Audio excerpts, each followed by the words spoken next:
The research facility on Europa sat beneath 3 kilometers of ice. Dr. Minji had not seen the sun in 6 days.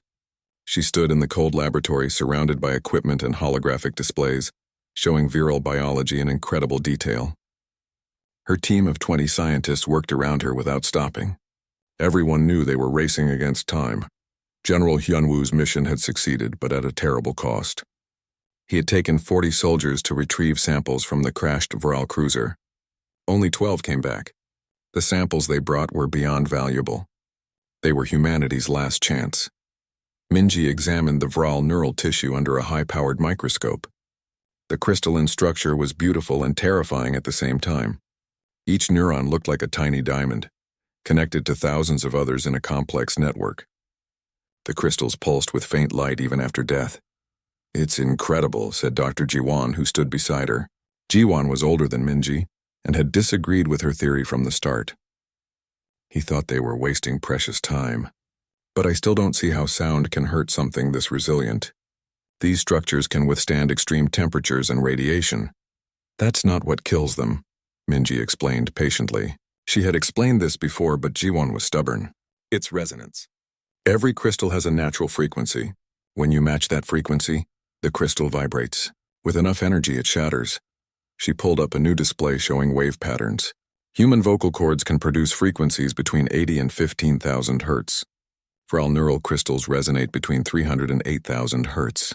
There's massive overlap. "You're saying we can hurt them by talking to them?" Jiwon asked skeptically. "Not just talking, screaming, shouting, high-frequency sounds. And with the right technology, we can amplify these frequencies into weapons that will shatter their neural networks completely." Across the facility, Commander Taeyang worked in the intelligence section. He was coordinating with resistance cells still operating in occupied territory. The news from those cells was horrifying. The Vral were systematically exterminating human populations. Billions were already dead. But Taeyang also gathered crucial information about Vral behavior and technology. "Dr. Minji," Taeyang called out as he entered her lab. "I have something you need to see." He pulled up intercepted Vral communications. The translation was rough but clear enough. The Vral were discussing their homeworld. Taeyang highlighted specific passages. "Look at this," he said. "They keep mentioning the Great Silence. Their planet has almost no atmosphere. No wind, no rain. No creatures that make noise. Their entire evolution happened in complete silence." Minji's eyes widened. "That's why they're vulnerable. They never developed any biological defense against sound because they never encountered it as a threat." "There's more," Taeyang continued. "They find human environments overwhelming. Our cities, our music, our simple conversations cause them discomfort. They wear special dampeners just to communicate with each other on our worlds." Jiwon leaned closer to read the translations. For the first time, doubt crossed his face. "If this is true, then maybe your theory has merit." "It's more than a theory now," Minji said firmly. She turned to her main computer and began running new simulations. "We need to test this immediately." Hyunwoo arrived at the facility 3 hours later with more than samples. His team had captured a living Vral soldier during the mission. The alien was secured in a containment cell, its multiple limbs bound with reinforced restraints. It stood nearly 3 meters tall with armor that seemed to grow from its crystalline skin. "Are you certain about this test?" Hyunwoo asked Minji. They stood outside the containment cell looking at the captured alien through reinforced glass. "We have no choice," Minji replied. "We need to know if the weapons will work before we commit everything to this strategy." The Vral prisoner stared at them with multiple eye clusters. It made no sound. Vral did not have vocal cords like humans. They communicated through electromagnetic pulses. Being captured by humans was probably the most noise it had ever experienced. Minji activated the first prototype. It was a small device that generated focused sound waves. She set the frequency to 4,000 hertz, right in the middle of the Vral neural resonance range. Her finger hovered over the activation button. "Do it," Hyunwoo said quietly. Minji pressed the button. The device hummed to life. The sound was high-pitched and unpleasant to human ears, but not painful. The effect on the Vral was immediate and dramatic. The alien soldier staggered backward. Its armor cracked with visible fractures. Dark fluid leaked from its eye clusters. It collapsed within seconds. Everyone in the observation room stared in shock. Jiwon checked the readings 3 times before speaking. Its neural network is completely disrupted. The crystalline structures shattered internally. This shouldn't be possible. But it is, Minji said. Her voice carried both triumph and horror. They had just discovered a way to kill the Vrol, but the ease of it was disturbing. We can weaponize this.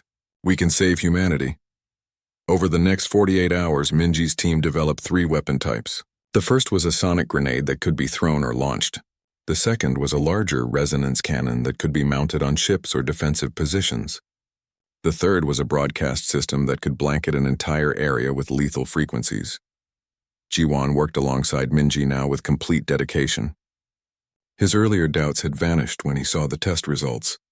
Together they refined the weapons, making them more powerful and efficient. The team barely slept.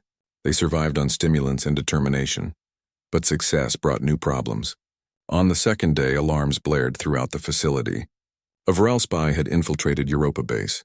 It had been hiding in plain sight, disguised as one of the research assistants through advanced technology. The spy destroyed 3 laboratories before security stopped it. Half of their research was gone. Valuable prototypes destroyed. 6 scientists dead. The spy had transmitted data back to the Vrel fleet before dying. Now the enemy knew what humans were developing. Minji stood in the ruined laboratory fighting back tears. So much work destroyed. So many friends dead.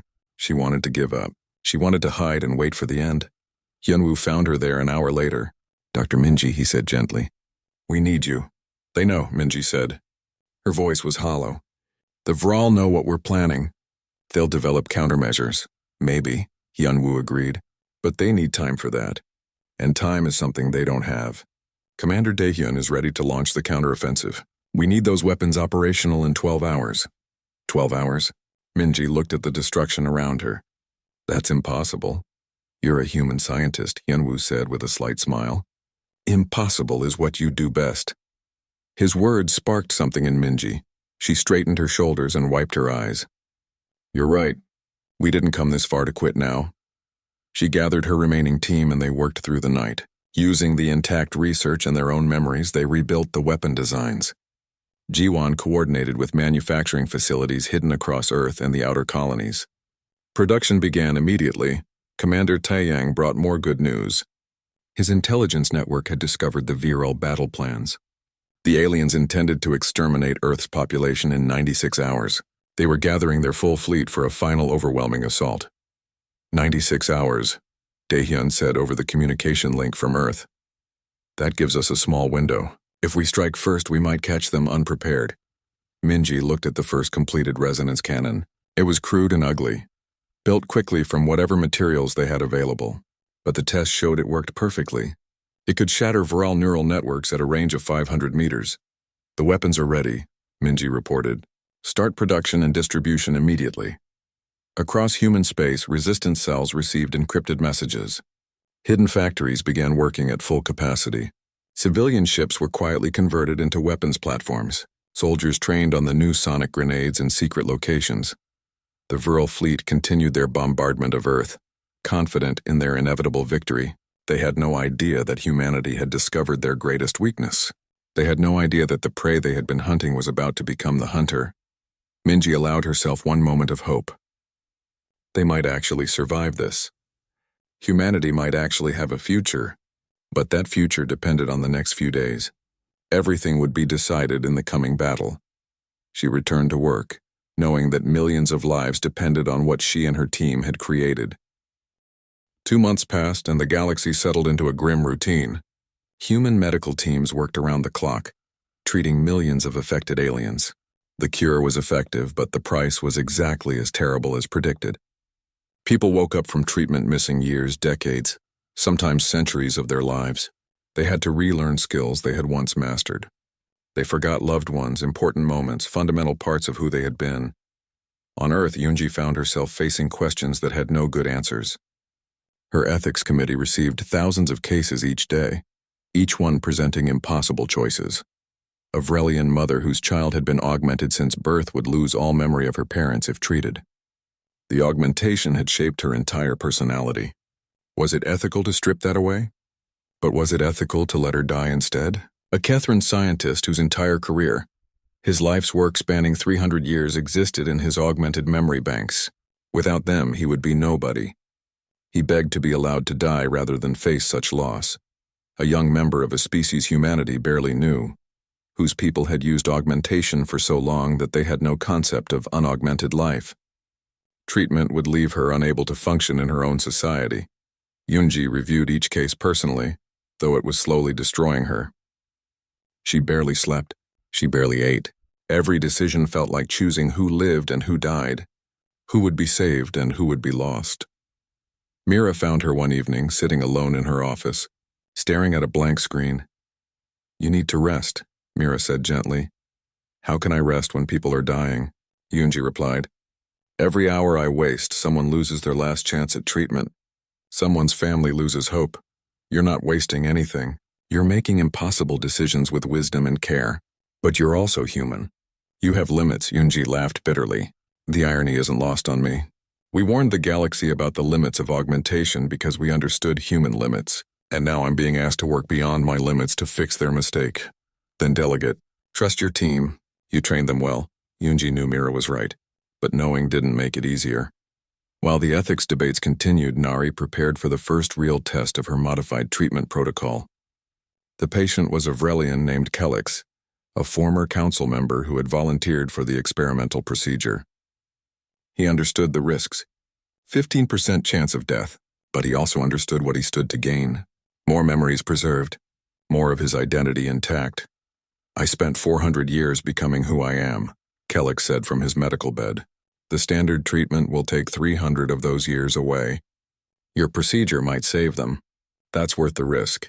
Nari checked her instruments one final time. Her hands were steady, but her heart raced.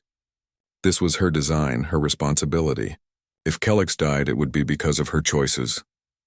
"Beginning the procedure," Nari announced to her team. The operation took 14 hours. Nari worked with extreme precision, mapping each neural pathway, identifying which ones were corrupted and which could be saved. It was like performing surgery on a building while people lived inside it. One wrong move could bring everything crashing down. Halfway through, Kelix's vital signs began to drop. Alarms blared. His neural activity spiked dangerously high. "We're losing him," one of the medical team called out. Nari made a split-second decision. She diverted power from the preserved pathways to stabilize his core functions. It meant losing some of what she had hoped to save, but it kept him alive. Stabilizing, the monitor showed. Neural activity returning to safe levels. The operation continued. Nari worked with renewed caution, knowing how close they had come to disaster. When it finally ended, she was exhausted, but Kelix was alive. 3 days later, he woke up. Nari stood by his bed along with Hyejin and several other specialists. "How do you feel?" Nari asked. Kelix was quiet for a long moment, his eyes focusing slowly. "I remember my first council session. It was 240 years ago. I thought the standard treatment would take that away. You retained approximately 70% of your augmented memories," Nari said. "More than we hoped. Less than we planned. It's enough," Kelix replied. "I'm still me. Diminished, yes. But me." He looked at Nari directly. "You saved me. Not just my life, but who I am. Thank you." Word of the successful experimental treatment spread quickly. Suddenly, Nari found herself flooded with requests. Everyone wanted the modified protocol. Everyone wanted to preserve more of themselves. But the procedure was complex, time-consuming, and dangerous. There was no way to offer it to everyone who needed treatment. Choices had to be made about who received the experimental protocol and who got the standard treatment. "We prioritize based on age and augmentation depth," Yunji decided. "Those who have been augmented the longest have the most to lose. They get first access to the experimental treatment." "What about those who can pay?" a Kethran representative asked. "Many wealthy families are offering enormous sums for the experimental treatment." "Absolutely not," Doyen said firmly. "We don't sell hope. We don't make medical decisions based on wealth. This crisis affects everyone equally, so our response must be equally fair." The decision angered some, particularly among the Kethrans, whose society had always operated on principles of wealth and trade. But humanity held firm. Not everyone accepted treatment willingly. On a medical station near the Vrelian homeworld, Soman dealt with a group of patients who refused all help. We would rather die than become less than we are, their leader declared. He was old, his augmentation so deep that treatment would leave him barely functional. Our achievements, our memories, our very selves are stored in these systems. Without them, we are nothing. You would be alive, Soman replied. You would have the chance to build new memories, new achievements. Isn't that worth something? To you, perhaps. But we have lived for centuries. We have seen wonders your young species cannot imagine. We have achieved things that will never be achieved again. And you ask us to throw all of that away? Soman had no answer. She couldn't force them. All she could do was respect their choice. 73 individuals on that station chose death over treatment. They died over the following weeks as fragmentation completed. Some went peacefully. Others fought it until the end. But they died as themselves, complete and whole, rather than live as fragments. The choice haunted Soman. She understood it intellectually. But emotionally, it felt like failure. While some refused treatment, others couldn't access it at all. Deep in Kethrin space, a black market emerged. Criminal organizations began manufacturing illegal augmentation devices, promising desperate people that they could restore what treatment had taken away. The devices didn't work. They couldn't work, but people were so desperate to regain what they had lost that they paid anyway. And when the illegal augments were installed, they often accelerated fragmentation, killing people who could have been saved. Soman's fleet received intelligence about a major manufacturing facility. It was hidden in an asteroid field, producing thousands of illegal devices each day. We need to shut it down, her tactical officer said. Every day it operates, more people die. Agreed, Soman replied. But we do this carefully. These are criminals, yes, but they're also victims of the same crisis. We capture them, we stop the operation, but we don't kill unless there's no other choice. The raid was successful. Soman's team captured the facility with minimal casualties. They found warehouses full of illegal augments, ready to be shipped across the galaxy. They also found records showing who had ordered the devices. Many were prominent citizens, respected leaders, people who should have known better. What do we do with this information? Her officer asked. We share it with the proper authorities, Soman said. These people need help, not just punishment. They need to understand that there's no shortcut through this crisis. No way to avoid the hard choices. Back on Earth, Doyen received a delegation of Vrelian survivors. They were led by a young Vrelian female who had once been part of the council that rejected humanity's proposal. She had been treated with the standard protocol and lost 200 years of memories. But she was alive and she was grateful. We came to apologize, she said, not just for rejecting your proposal, but for how we treated you. We were arrogant. We thought our age and advancement made us wise. But true wisdom is knowing when to listen, especially to those who offer warnings. Thank you, Doyen replied. But I don't need your apology. I need your help. This crisis isn't over.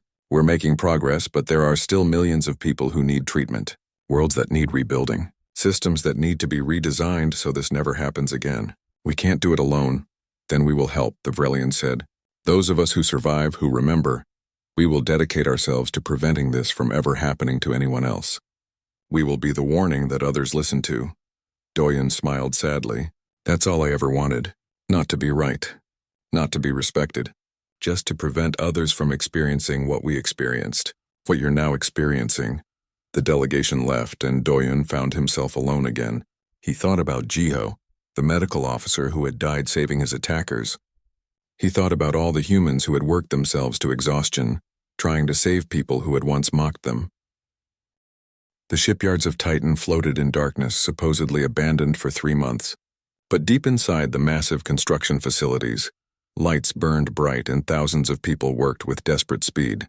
Engineer Kyungmin supervised teams that had not rested in days. They were converting every available ship into a weapon of war. Commander Daehyun stood on the main observation deck watching the organized chaos below. Ships of every type filled the yards. Military frigates that had survived earlier battles. Civilian transport vessels, mining haulers, even luxury cruise ships. None of them were designed for combat, but all of them would carry humanity's new weapons into battle. How many? Daehyun asked. Kyungmin consulted his datapad. His hands were stained with grease and his eyes were bloodshot from lack of sleep. 2,300 ships of various sizes. Only 400 are military vessels. The rest are civilian conversions. Will they hold together in combat? Honestly, I don't know, Kyungmin admitted. We're bolting resonance cannons onto ships that were never meant to carry weapons. Some of them might shake apart from the recoil, but they'll each get at least a few shots off before that happens. Daehyun nodded slowly. It was not the answer he wanted, but it was the truth. Truth was all that mattered now. Keep working. We launch in 36 hours. Across the facility, Colonel Bora drilled her Marines in the use of sonic grenades. The soldiers practiced throwing and taking cover as the grenades emitted their lethal frequencies. Bora was a stern woman who demanded perfection from her troops. But she also led from the front and never asked them to do anything she would not do herself. Again, she shouted as another squad ran through the exercise. Faster. The Viral won't give you time to aim. You throw, you cover, you move forward, simple. One young Marine, barely 20 years old, fumbled his grenade. Bora was beside him instantly. What's your name, soldier? Private Minho, ma'am, he stammered. Private Minho, do you know what happens if you fumble that grenade in combat? I die, ma'am. Wrong. You die, and so does everyone around you, because the Viral will overrun our position while you're picking up your weapon. Do you want that? No, ma'am. Then do it again. And this time, pretend your life depends on it, because it does. Minho ran the exercise again and executed it perfectly. Bora allowed herself a small smile. These soldiers were young and scared, but they were learning fast. They would need to be perfect when the real fighting started. General Hyunwoo arrived at Titan with his special forces teams. They had been training in secret locations across the outer system. Now they brought new tactics and strategies developed specifically for fighting the Viral. Hyunwoo gathered all the senior officers for a briefing. We're calling them Scream Squads, Hyunwoo explained, displaying tactical diagrams on the holographic projector. Small teams equipped with sonic grenades and portable resonance generators. Their job is to board Viral ships and clear them deck by deck. Boarding actions? Questioned a Navy captain. That's suicide. Viral ships are designed to repel boarders. They're designed to repel conventional attacks, Hyunwoo corrected. Not acoustic weapons. Once we breach their hull, the resonance generators will disable any Viral in the immediate area. The teams move fast, secure critical systems, and take control of the ship. Daehyun studied the plans carefully. They were aggressive and dangerous, but they might work. What's the casualty estimate? 40% minimum, Hyunwoo said flatly. These are one-way missions in most cases. But if we can capture even a few Viral ships, we gain access to their technology and intelligence. The room fell silent. Everyone understood what Hyunwoo meant. He was asking for volunteers to die. Not might die. Would die. 40% was probably optimistic. I'll lead the first wave, Hyunwoo added. My team has the most experience. Denied, Daehyun said immediately. I need you alive to coordinate operations. Find someone else to lead the boarding teams. Hyunwoo started to argue but stopped when he saw Daehyun's expression. Instead, he saluted and went to select team leaders from his most experienced soldiers. Meanwhile, resistance cells across occupied space had been waiting for this moment. Commander Taeyang coordinated with them through hidden communication networks. The plan was simple but required perfect timing. When the main fleet attacked, the resistance would sabotage Viral supply lines and installations simultaneously. On the occupied colony of New Seoul, resistance leader Sunhee prepared her cell for action. They had been hiding and surviving for months while the Viral exterminated the population around them. Now they finally had a chance to strike back. Sunhee checked her weapons and looked at her team of 20 fighters. We hit the fuel depot at exactly 0600, she told them. The main fleet will be engaging the Viral at the same time. We need to make sure no reinforcements can reach them. Everyone clear? Her team nodded. They were farmers, teachers, factory workers. Regular people who had become soldiers because they had no choice. But they were ready to fight. Similar scenes played out across 12 occupied systems. Thousands of resistance fighters prepared to strike. Some would sabotage ships. Others would attack ground installations. A few brave groups would attempt to free human prisoners from Viral camps. All of them knew the risks. Back at Titan, the first test of the new weapons began. A converted mining hauler called the Shandong moved away from the shipyard. It had been fitted with 6 resonance cannons along its hull. The crew was volunteers who wanted to see if their ship could actually fight.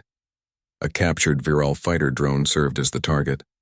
It had been modified to be remote-controlled by human technicians. The drone approached at combat speed, its weapons disabled but its armor and shields active. Fire. When ready, ordered the Xiongdong's captain over the communication channel. The resonance cannons activated with a deep, thrumming sound that vibrated through space via electromagnetic pulses. The virile drone shuddered violently. Its shields flickered and died. The armor cracked like glass. The entire drone came apart in seconds, destroyed so completely that barely any debris remained. Every officer watching the test stood in stunned silence. Admiral Selman, who had arrived at Titan to oversee final preparations, spoke first. "By the stars. It actually works." "It works," Kyungmin confirmed with barely restrained excitement. "And that was just a mining ship. Imagine what our military vessels can do." News of the successful test spread through the shipyard within minutes. Morale soared. People cheered and hugged each other. For the first time in months, humanity had real hope. They had found a way to hurt the enemy that had seemed invincible. Daehyun called a final meeting of all senior commanders. Over 2,000 ships were ready or nearly ready for combat. Tens of thousands of soldiers had been trained in the new weapons. Resistance cells across occupied space waited for the signal. Everything was in place. "This is Operation Last Light," Daehyun announced. "In 12 hours, we launched the largest human offensive in history. Our target is not just the fleet blockading Earth. We're going after their command center on the virile homeworld itself." Shocked murmurs filled the room. Attacking the enemy homeworld was bold to the point of insanity. It would require jumping deep into virile territory with no support and no retreat option. "I know what you're thinking," Daehyun continued, "but consider this. The virile have concentrated their forces for the final assault on Earth. Their homeworld will be weakly defended. If we strike there, we cut off their command structure and force them to divide their fleet. Earth gets breathing room and we seize the initiative." Admiral Soman stood beside him. "This plan requires split coordination. I'll command the Earth Defense Fleet. Commander Daehyun will lead the assault on the virile homeworld. General Hyunwoo's Scream Squads will provide boarding action support. Colonel Bora's Marines will secure captured vessels. We all have to execute perfectly. What if we fail?" Someone asked. "Then we fail fighting," Daehyun said simply. "But I don't believe we will fail. The virile think they've already won. They think humanity is beaten. They're about to learn otherwise." The meeting ended and everyone returned to their duties. Final checks were performed on every ship. Soldiers said goodbye to friends, knowing many would not return. Engineers made last-minute adjustments. Medical teams prepared for massive casualties. Kyungmin found Daehyun alone in the observation deck hours before launch. "Commander, the fleet is ready." "Thank you, Kyungmin. Your work saved humanity." "We all did our part," Kyungmin said quietly. "I just hope it's enough." "It will be," Daehyun said with more confidence than he felt. "The virile have the technology advantage, but we have something they don't understand. We have the ability to adapt, to improvise, to refuse defeat even when all logic says we should surrender."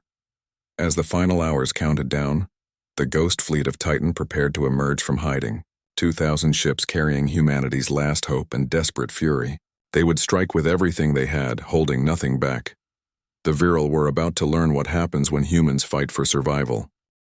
The human fleet dropped out of faster-than-light travel at the edge of the virile homeworld system. 2,000 ships materialized in perfect formation, their resonance cannons already charging. Commander Daehyun stood on the bridge of the flagship Indomitable, watching the displays light up with enemy contacts. "Status report," he ordered calmly. "Enemy fleet composition is lighter than expected," reported the tactical officer. "Approximately 400 ships defending the homeworld. Most of their forces are still at Earth. Then we caught them by surprise. Good." Daehyun opened the fleet-wide channel. "All ships begin the attack. Target their communication relays first.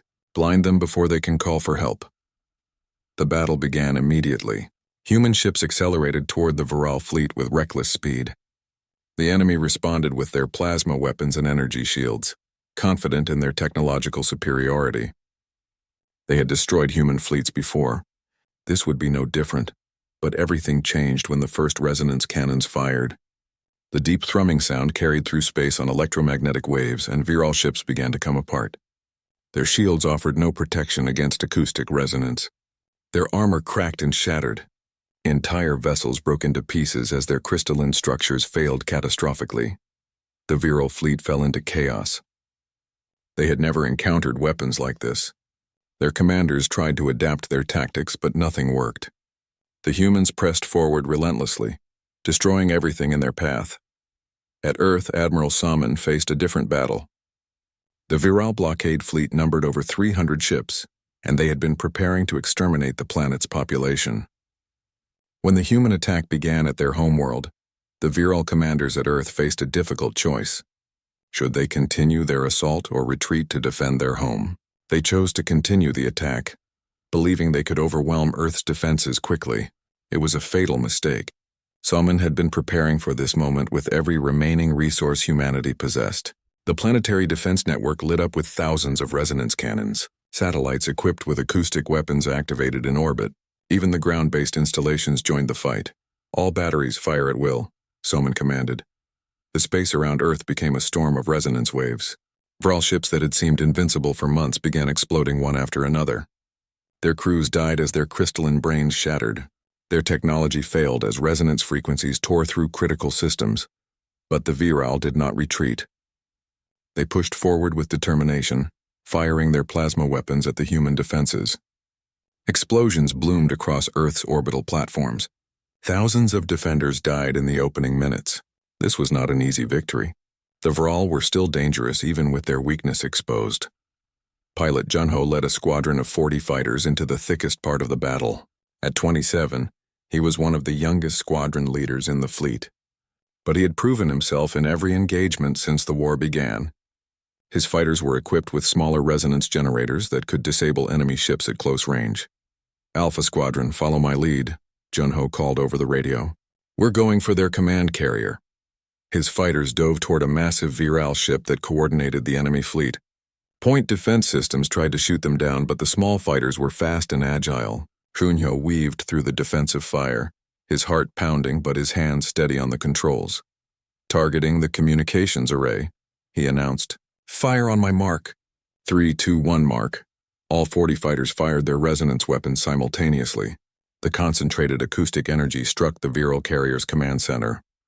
The entire structure collapsed inward, the crystalline supports shattering. The massive ship lost coordination and began drifting helplessly. "Direct hit," Junho reported. "The command ship is neutralized."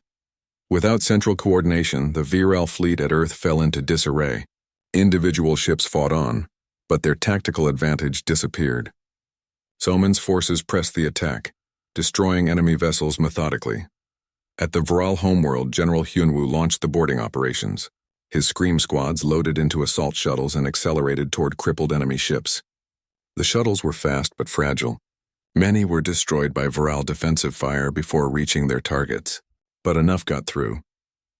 Hyunwoo's shuttle slammed into the side of a Viral cruiser, cutting through the damaged hull with fusion torches.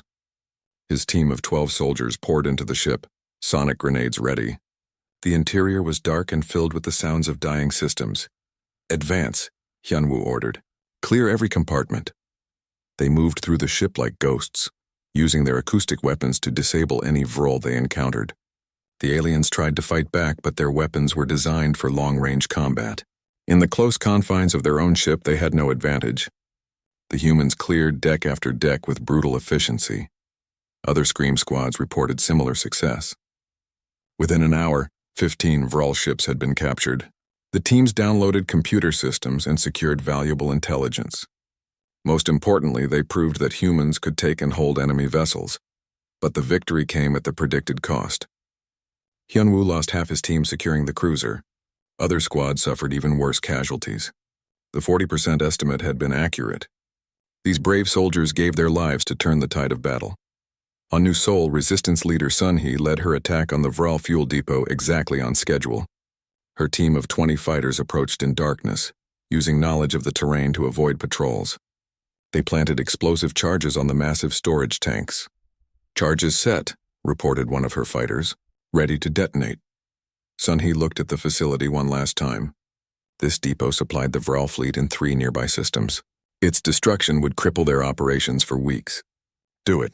The explosions lit up the night sky. The fuel depot erupted in a fireball that could be seen from orbit. Viral forces rushed to respond, but Sun-hee's team had already melted back into the ruins of the city. Similar attacks happened across all 12 occupied systems simultaneously.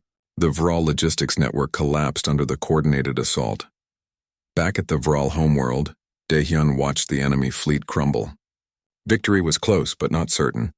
The Vril home defense fleet was being destroyed, but their planetary defenses remained active. Massive weapons platforms in orbit around the planet still posed a serious threat. "Admiral, we're receiving a transmission from the planet's surface," reported the communication officer.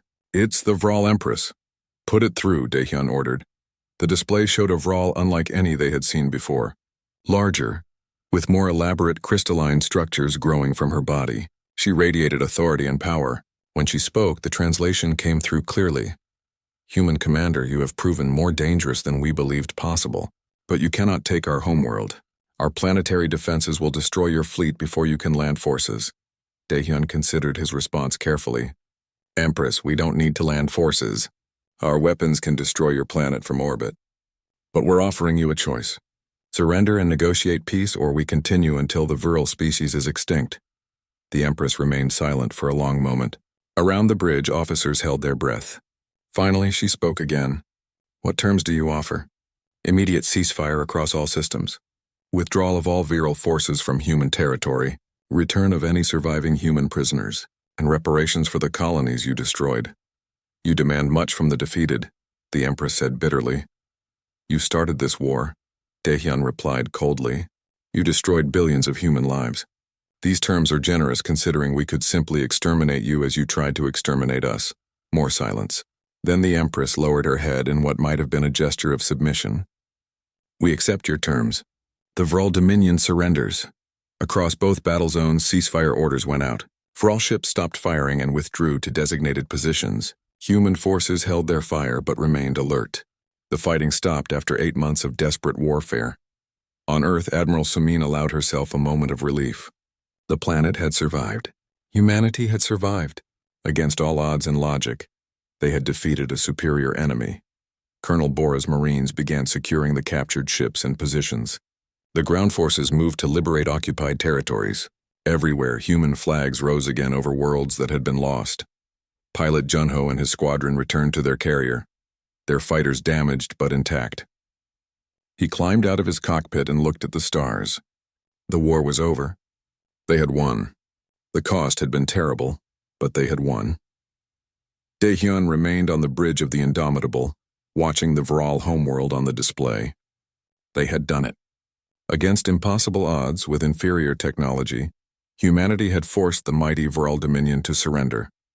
The key had been finding that one critical weakness and exploiting it with everything they had. "Send a message to all human forces," Daehyun ordered. "The war is over. We have won." As the message spread, celebrations erupted across human space. People cried with joy and relief. Soldiers embraced each other. In the deep bunkers of Earth, 3 billion people emerged to see their sky free of enemy ships for the first time in months. 6 months after the war ended, Commander Daehyun stood in what had once been a Vril military facility. Now it served as the headquarters for the new Terran Vril Peace Commission. He had been appointed as humanity's chief ambassador to the Vril remnant, a role he never wanted but could not refuse.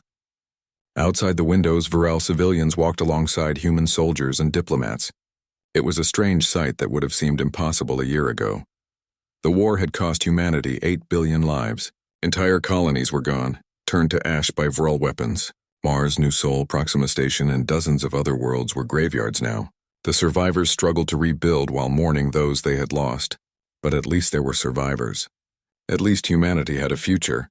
The Vril had suffered even worse losses. Their population had been reduced to less than 20% of what it was before the war. The acoustic weapons had been devastatingly effective. Whole cities on the Vril homeworld had been depopulated when the resonance bombs fell. The proud empire that had conquered 17 human colonies in 8 months was now a broken remnant begging for help. Dr. Minji worked in a research center that focused on helping the Vril adapt to the new reality. She had developed technology that could help their remaining population tolerate sound-rich environments. It was strange work, creating tools to protect the species she had nearly destroyed, but Minji believed in looking forward, not backward. "The neural dampeners are working," she explained to Daehyun during his visit to her laboratory. "Vril can now live on human worlds without constant pain. It's not comfortable for them, but it's survivable." "That's good work," Daehyun said, examining the devices. though I'm sure some humans question why we're helping them at all. Many do, Minji admitted. She looked tired but content. But what's the alternative? Exterminate them completely? We're not the Viral. We don't commit genocide even against enemies who tried to commit genocide against us. She paused, looking at a photo on her desk. It showed her family on Mars before the war. Her husband and 2 children, all dead now. Besides, the Viral didn't understand what they were doing was wrong. They saw us as inferior beings like we might see insects. They know better now. Daehyun nodded slowly. He understood her reasoning even if he did not fully share her forgiveness. The Empress has requested another meeting. She wants to discuss the reparation schedule. You mean she wants to beg for more time to pay? Minji said with a slight smile. Good luck with that. The meeting with Empress Ferrix happened later that day. She no longer commanded fleets or ruled systems. The Viral Dominion had fractured into smaller independent groups after the surrender. Ferrix represented only the core worlds now, and even her authority there was limited. Ambassador Daehyun, she greeted him formally. The translation technology had improved greatly in 6 months. Thank you for meeting with me. Empress, Daehyun responded politely. What can I do for you? The reparations your government demands are destroying what little remains of our economy. Our people are starving. We need more time or reduced payments. Daehyun sat across from her at the negotiation table. Representative Yoonji, humanity's lead diplomat, sat beside him. Yoonji was a skilled negotiator who had been working to establish a new galactic order since the war ended. Empress, your people destroyed entire human worlds, Yoonji said firmly. 8 billion of our people are dead. You're asking us to reduce the price of that genocide? We were wrong, Ferrix admitted. It was still difficult for her to speak those words. The Viral had never considered themselves capable of being wrong about anything. We did not understand what we were doing. We saw humans as primitive beings, not a true civilization. And now? Daehyun asked. Now we understand we were blind. Your species is remarkable. You defeated us with inferior technology through ingenuity and determination. You showed mercy when you could have exterminated us. We were wrong about everything. Yoonji consulted her datapad. We can reduce the reparations by 10% and extend the payment schedule by 5 years. But that's the limit of what our government will accept. Too many humans want harsher terms. Ferrix lowered her head in acceptance. Thank you. Even this small mercy means survival for millions of my people. After the Empress left, Daehyun and Yoonji discussed the broader political situation. Other alien species were watching humanity carefully now. The humans who had been dismissed as primitive and weak had defeated the Viral Dominion. That victory had shocked the galaxy. 5 different alien governments have requested diplomatic meetings, Yoonji reported. They want to establish relations before we decide to expand our territory. They're afraid of us, Daehyun observed. Yes, and they should be. Humanity went from near extinction to major power in less than a year. That kind of reversal is unprecedented in galactic history. Across human space, Admiral Soman oversaw the massive rebuilding effort. She had been promoted to Supreme Commander of all human military forces. Her first task was ensuring nothing like the Viral invasion could ever threaten humanity again. The Terran Defense Initiative is fully operational, she reported to Daehyun during a secure video call. We have early warning systems in every colonized system. Rapid response fleet stationed at strategic locations. And every ship is equipped with the latest acoustic weapons. How many ships total? Daehyun asked. 3,000 combat vessels with 5,000 more in construction, plus defensive satellites and ground-based weapons on all colony worlds. We're building the largest military in this sector of the galaxy. Some species will see that as aggressive. Salmon's expression hardened. Let them. We tried peace and nearly went extinct. Now we prepare for war so we never face that situation again.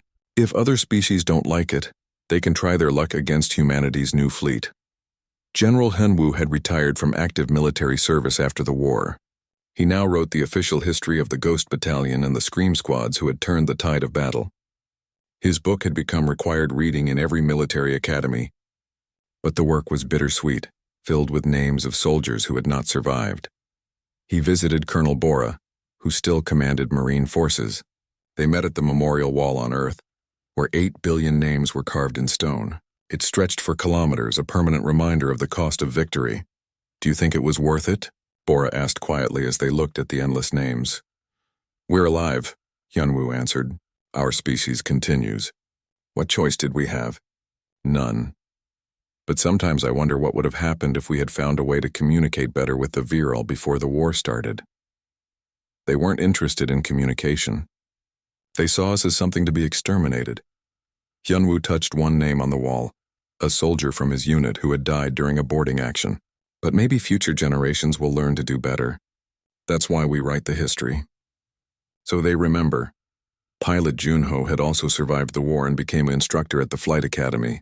He trained the next generation of pilots in tactics developed during the desperate battles against the Vral. His students listened with awe to his stories.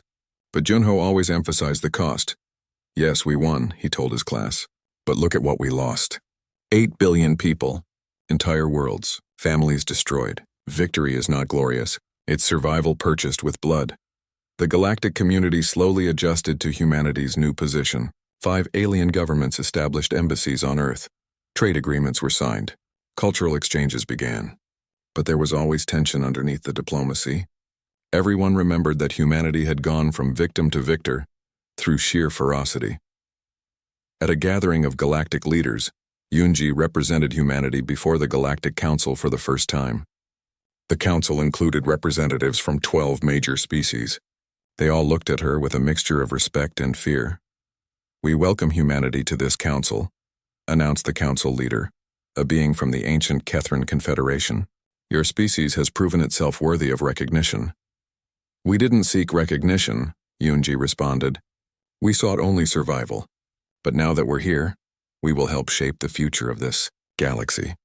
"Some species are concerned about humanity's military expansion," a delegate challenged. "Then those species should consider why we're expanding our military," Yoonji replied coolly. "We were nearly exterminated by the Viral while the rest of you watched and did nothing. We learned a hard lesson. We will never be that vulnerable again." The council fell silent. No one could argue with her logic. Humanity had every right to defend itself after what had happened. Back on Earth, Daehyun gave a speech at the one-year memorial of the war's end. Billions watched across human space and beyond. He stood before the memorial wall, the endless names behind him. "1 year ago, humanity faced extinction," he began. "We were outmatched, outgunned, and nearly defeated. But we refused to surrender. We found our enemy's weakness and exploited it with everything we had. We fought with ferocity that surprised even ourselves." He paused, looking at the cameras. "Today we remember the 8 billion who died. We honor their sacrifice, and we promise them that their deaths were not in vain. Humanity will never be a victim again. We will never be weak again. We will stand among the stars as equals to any species, and we will defend our right to exist with whatever force is necessary."